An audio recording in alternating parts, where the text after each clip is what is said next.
Welcome to the Mobile Checklist Hangout. I'm Ian R. Clayton, and I'm here today with Shelley Burke and Kathy Lynn Ward, both with Axes, and we're going to discuss the Mobile Checklist, which is a report that both Kathy and Shelley have authored.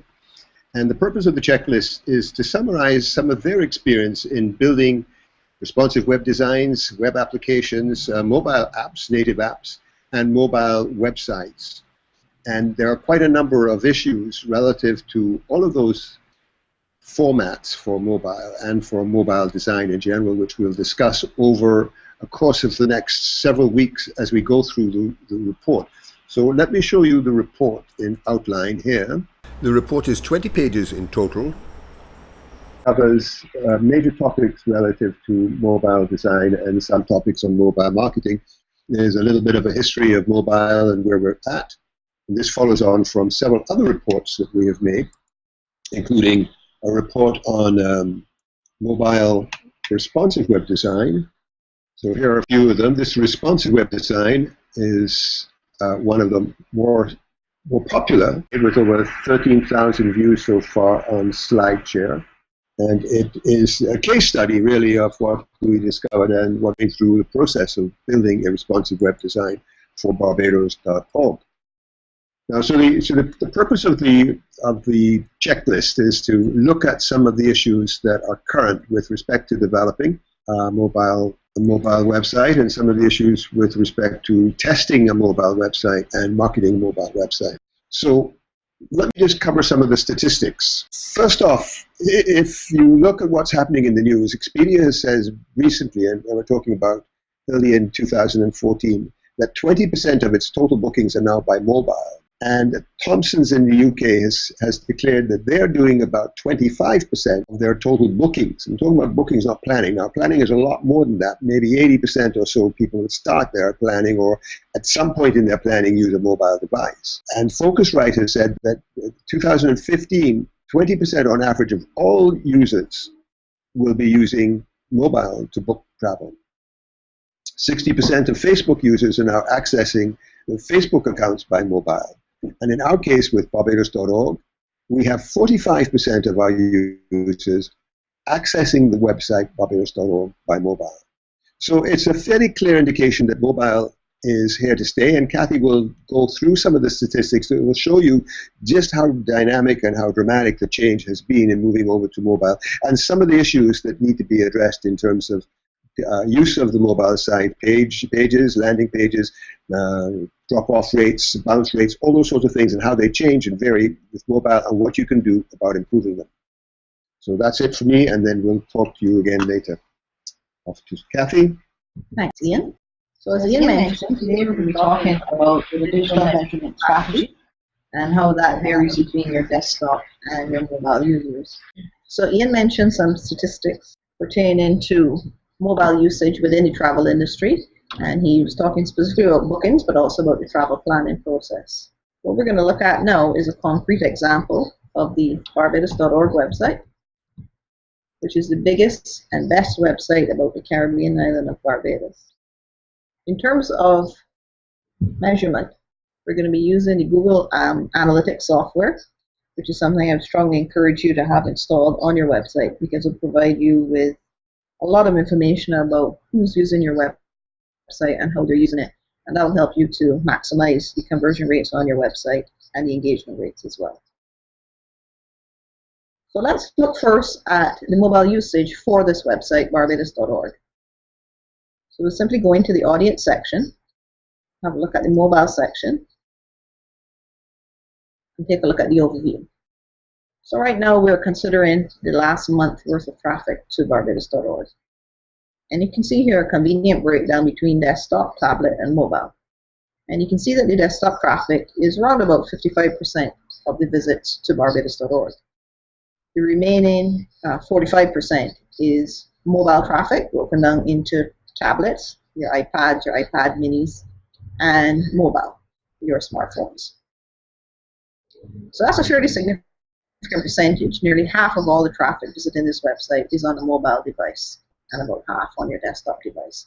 And we expect that within the next few months, the mobile traffic will actually overtake the desktop traffic. So let's have a look at where we were about 2 years ago. In 2012.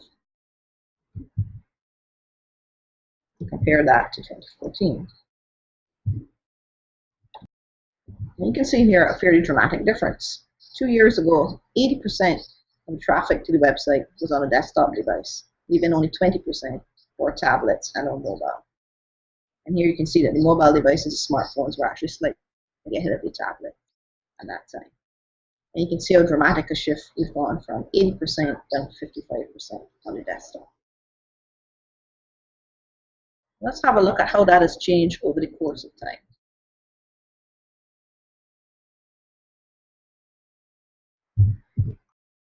So this is our overall traffic. Let's break that down and have a look at what's happening in mobile.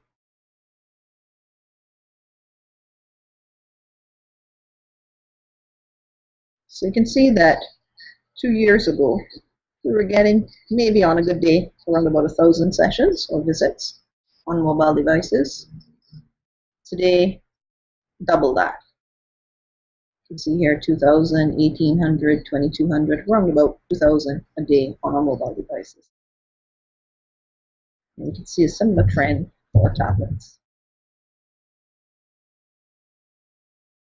So once again, relatively low amount of traffic coming in on tablets 2 years ago. And look at these peaks here today. As high as 3,000 visits in one day on tablet devices alone. Now you'll notice some specific peaks here. And you tend to get big peaks and big jumps on 2 occasions. One, when a new tablet is released, usually by Apple. You see a lot of people lining up overnight to buy iPads, and you can see right away they start using them. And we see a lot of usage in these peaks here, immediately following the release of a new Apple device. And likewise, immediately after Christmas, we tend to see a big increase in the number of users on tablets. So popular Christmas present, and you can see that people begin playing with the device right away. So there's no doubt at all that mobile traffic is very much a reality, and it's an audience that you need to be considering, both in terms of when you're developing your website and also in terms of how you measure the success of your website. Right. So we can also have a look at the landing pages. So we'll have a look in the behavior section, analytics. And we'll take a look at the landing pages. And the landing page is basically the first page within a website that someone visits. Let me just come back here to the current month. So this is giving us an overall view of the landing pages on our website. So what if we want to break this down now into our desktop traffic and our tablet traffic, for example? Well, we can use the advanced segment feature of Google Analytics. Right now, as you can see, we're looking at all sessions. So we're just going to get rid of all sessions, and we're going to replace that with our tablet traffic and our desktop traffic. We'll see how those compare. Okay, so let's have a look at a specific page within the website. So this is our page that talks about Barbados weather, and it gives the current weather forecast and the forecast for the upcoming 5 days. And you can see here there's a little disparity between the desktop traffic and your tablet traffic. About 5.3%, 5.4% of our desktop users visit this page, and about nearly 6.5% visit this on your tablets. And that makes a lot of sense, because people that are on their way to Barbados in the airplane or maybe at the airport, they want to know what the weather is like in Barbados. And they're going to access that information on their tablet. So you would expect that that particular page would have more visits from tablet traffic than desktop. All right. Similarly, for our What's On in Barbados page, which is a list of our calendar of events that are taking place in Barbados, we see a similar disparity. Much higher percentage of tablet users visit this page than desktop users. And again, that makes sense.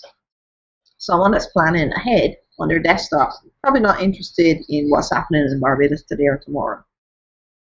So that's on the island or coming to the island tomorrow, sitting at the airport, for example. They'll want to know what's happening on the island, and so they'll access this page on their tablet.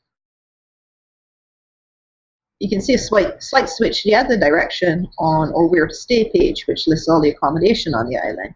Here we can see that the desktop users slightly outpace the tablet users, There again, that makes sense because someone early in the travel planning process on their desktop are going to be looking for accommodation, much less so on the tablet. Here again, another very interesting example. This is the Barbados Airport arrivals page. So that gives a listing of all the flights and whether they're on time or canceled or delayed. And there again, you can see double the number of percentage-wise, double the tablet traffic versus the desktop traffic. And again, that's probably people at the airport checking out what the airport arrival situation is like. So you can see you can extract some very useful information from Google Analytics. So let's talk a little bit about how that pertains now to the calls to action on your website. And for this example, we'll have a look at Premier Attractions. This is a site that we recently redesigned for Premier Attractions using responsive web design. So as you can see, it's a very attractive website, highlighting the best attractions in Barbados. And this is our desktop view. If we switch it to our smartphone view, you can see that the picture has shrunk down. We have a very mobile-friendly menu. We have very prominent search and a couple of other mobile-specific features as well. So let's have a look at a page that everyone has on their website, Contact Us page. And there are two major calls to action on a contact page such as this. The first is to email, and the second is to place a phone call. Now, in terms of measuring the effectiveness of this page, how you measure that will be different for your desktop traffic versus your mobile traffic. On your desktop, you expect that the majority of people would be sending you an email, whereas on a mobile device, particularly on a smartphone, you would expect them to be placing a phone call.